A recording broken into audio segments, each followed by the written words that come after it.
Sénatrice Cordy. Merci, Monsieur le Président.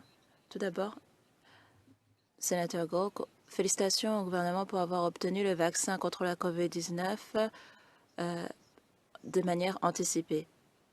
La Nouvelle-Écosse a reçu la première livraison du vaccin. Ma question concerne l'industrie de l'aviation et les conséquences de la pandémie. Nous voyons les conséquences dévastatrices que la pandémie a eues sur les compagnies aériennes et l'industrie de l'aviation. Il y a eu une baisse de 92% de passagers, ainsi qu'une perte de 140 millions de dollars. Beaucoup d'experts de l'industrie pensent que les activités de l'industrie de l'aviation ne reprendront pas leur niveau normal avant 2022. Cela pose des problèmes pour les petits aéroports régionaux. La semaine dernière, Air Canada a dit qu'ils allaient cesser leurs lignes allant dans les maritimes.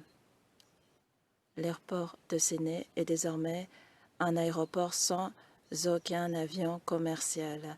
Et nous savons que les avions commerciaux sont essentiels. En 2021, Cape Breton perdra un service qui est essentiel pour les entreprises et ses habitants, notamment ceux qui veulent se rendre à l'université ou juste visiter. À travers son discours du trône et l'énoncé économique, le gouvernement a promis d'aider les petits aéroports. Il faut s'assurer que les petites régions ne soient pas coupées du reste du Canada d'un point de vue économique en n'ayant plus de vols commerciaux. Madame la sénatrice, merci pour votre question. Le gouvernement est vraiment déçu de la décision d'Air Canada de cesser les vols commerciaux dans les maritimes. Durant les dernières années, le gouvernement a promis d'investir plus de 1,1 milliard de dollars pour appuyer les joueurs clés tels que les aéroports ainsi que les compagnies aériennes. Ces dernières ont besoin d'aide et c'est pourquoi le gouvernement veut développer des aides financières pour celles-ci.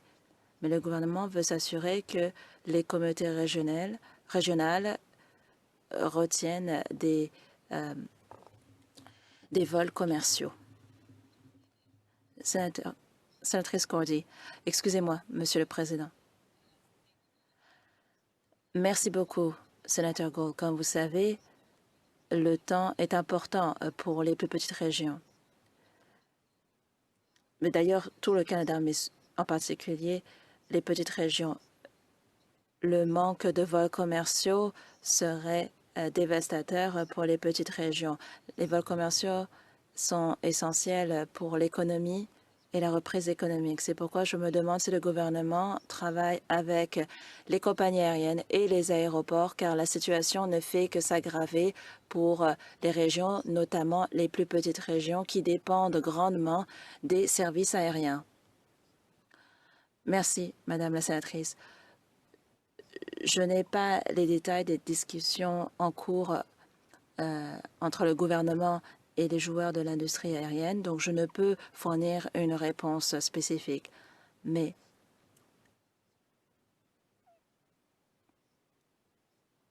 une solution à ce problème implique certainement le dialogue et l'engagement de tous les intervenants. Et je suis sûre que c'est le cas.